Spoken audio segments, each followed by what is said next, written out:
Learning styles have more influence on the learning process than you may realize. Actually, your preferred styles guide the way you learn. They determine how you internally represent experiences, the way you recall information, and even words you choose. Research says that each learning style uses different parts of the brain. Research also says an effective teacher will introduce new material in at least two learning styles. By involving more of the brain during learning, we remember what we learn per the research. For this course, we're going to discuss 8 different learners: active, reflective, sensing, intuitive, visual, verbal, sequential, and global. And let's see what we can learn. All right, so there's the first two learning styles we're going to talk about are active and reflective. Active learners' characteristics are they tend to retain and understand the information best by doing something active with it. Discussing, applying, explaining to others. You have to be touching it, feeling it, doing something. Your motto is let's try it out and see how it works. That's the phrase. So what if somebody blows a finger off? At least we're trying it out. You tend to like a lot of group work that way. If someone's finger gets blown off, you can blame someone else.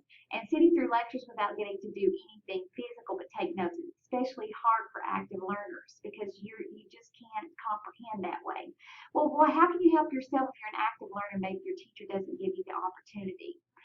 Studying a group in which the members take turns to explain different topics to each other. You could work with others to guess what you will be asked on the test and figure out how you will answer.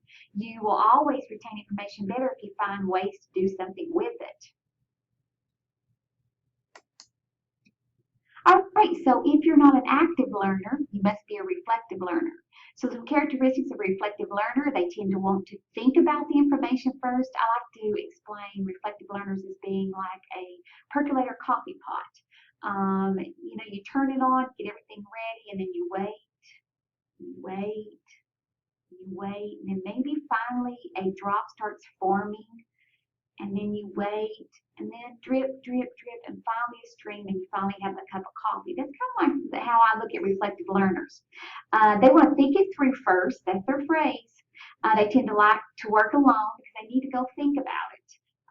And then sitting through lectures without getting to do anything physical but take notes is somewhat difficult for the reflective learners as well because they need time to process it, to think about it. Well, what can you do to help yourself if you are a reflective learner?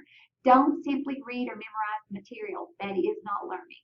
Stop periodically to review what you've read and to think of possible questions or applications. And that way you're keeping yourself in check. Write short summaries or readings or class notes in your own words. That way you are reflecting back on what is actually being said in class. There you go, reflective. All right, the next type of learner is a sensing learner. Some characteristics, they tend to like learning facts, give them all kinds of details, they can memorize things. They often like solving problems by well-established methods and dislike complications and surprises. Sensing learners are the first at my desk after taking the first exam, and if they see something on it that they were not prepared for, they're the first to bring it to my attention. They do not like surprises. They're more likely to resent being tested on material that has not been explicitly covered in class. They tend to be patient with details and good at memorizing facts and doing hands-on laboratory work. They tend to be more practical and careful, and they don't like courses that have no apparent connection to the real world. They ask themselves, why do I have to know this? And I'm sure we've all done that from time to time. So how can you help yourself? Ask your teacher for specific examples of concepts and procedures and find out how the concepts apply in practice. Try to find some specifics in your course text or other references or by brainstorming with friends or classmates. And you tend to like group work. That's a plus. On the other spectrum of the sensing learners is intuitive learners. Some characteristics, they tend to like discovering possibilities and relationships. They like innovation. They dislike repetitions. Don't tell them the same thing over and over and over. They're better at grasping new concepts and are often more comfortable with abstractions, mathematical formulas. So if you are intuitive, math might come more easily for you. You tend to like to work faster and to be more innovative. You don't like plug and chug courses that involve a lot of memorization and routine calculations because you want to be able to intuitively look at something. This intuitive learner is kind of like your mom. You know, when you tell her you're going to go somewhere and and you know all the time you're not going there, but you're going somewhere else, but you don't want her to know about it. But when you come home, she says, "Where have you been?" It's like somebody's told her already. It's an intuitive spirit about your mom. Well, how can you help yourself? Well, you can ask your teacher for interpretations or theories that link the facts, or try to find the connections yourself. Take time to read the entire question before you start answering, and be sure to check the results, because intuitive learners tend to just jump in there. You don't want to have to read all of parts of the question, but sometimes at the end of the question stem it may say which one does not apply. So make sure you're reading the entire questions. The next type of learner is visual learners. And as you might guess, a visual learner likes things visual. So they remember best what they see. That may include pictures, diagrams, flowcharts, timelines, films, and demonstrations. All right, so what can we do if maybe the teacher's not offering us a lot of visual stimulation? Well, you can try to find diagrams, sketches, schematics, photographs, flowcharts, or any other visual representation of course material that is predominantly verbal. See if any videotapes are available for the class. Prepare a concept map, a mind map, and list key points, enclosing them in boxes or circles, and drawing lines with arrows between concepts to show connections. You might color code your notes with a highlighter so everything related to a certain topic is the same color. Any of those will help a visual learner. On the other side of the visual learner is the verbal learner. And as you might guess, verbal learners get more out of words written and spoken in explanation. So only 15% of the population are actually verbal learners.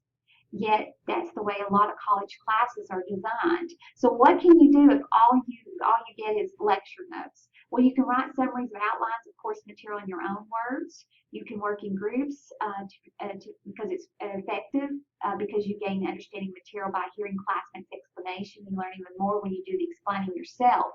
So just know that if you're a verbal learner, you're going to have, that's the way you're going to learn. So you're going to have to speak it. You're going to have to read it and those kind of things.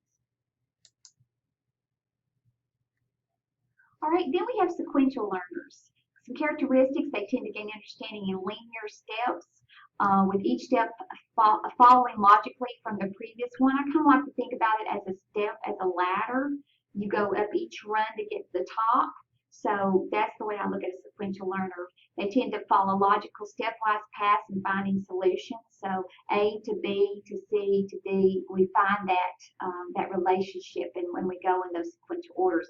Well, so what if it's not offered in sequential order? Well, you can ask the teacher to fill in the skipped steps, or you can fill them in yourself.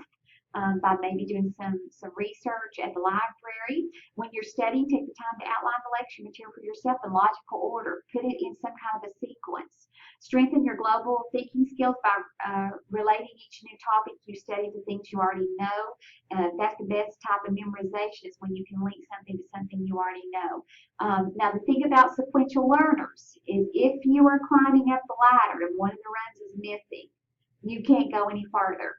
Because you can't be missing that step, because you need that one step to follow the next step to follow the next step. Just a piece of information. On the other side of sequential learners, the opposite would be a global learner. And some characteristics: they tend to learn in large jumps, absorbing material almost randomly without seeing connections, and then suddenly they get it. I like to call them my Walmart fit thrower. You know, the little kid in Walmart says, "I don't want it, I don't want it, I don't get it, I don't get it, I don't get it. I got it." And that tends to be their personality. You may be able to solve complex problems quickly or put things together in novel ways since you grasp the big picture, but you have difficulty explaining how you did it. I have a son who's a global learner, and he could come up with a math problem. I would say, "But how did you get the answer?" And he would say, "Mom, I just know it." He couldn't explain why, but he understands. The global learner is, I like the picture that comes to my mind is a picture of the world, the globe. They see big pictures, where the sequential learner just has to have the little parts of it. Well, what can you do to help yourself if you're a global learner? Before you begin studying the first section of a chapter in a text, skim through the entire chapter to get an overview. Look at all of the titles, and look at all the things on the side, look at all the definitions, just to give you a big picture of what this chapter is going to be about. Instead of spending a short time on every subject every night, you might find it more productive to immerse yourself in individual subjects for large blocks. That way you're totally immersed into it and you're getting the big picture again. Try to relate the subject to things you already know. That keeps coming up on several of these because that is the ultimate of learning material if we can connect it to an existing memory.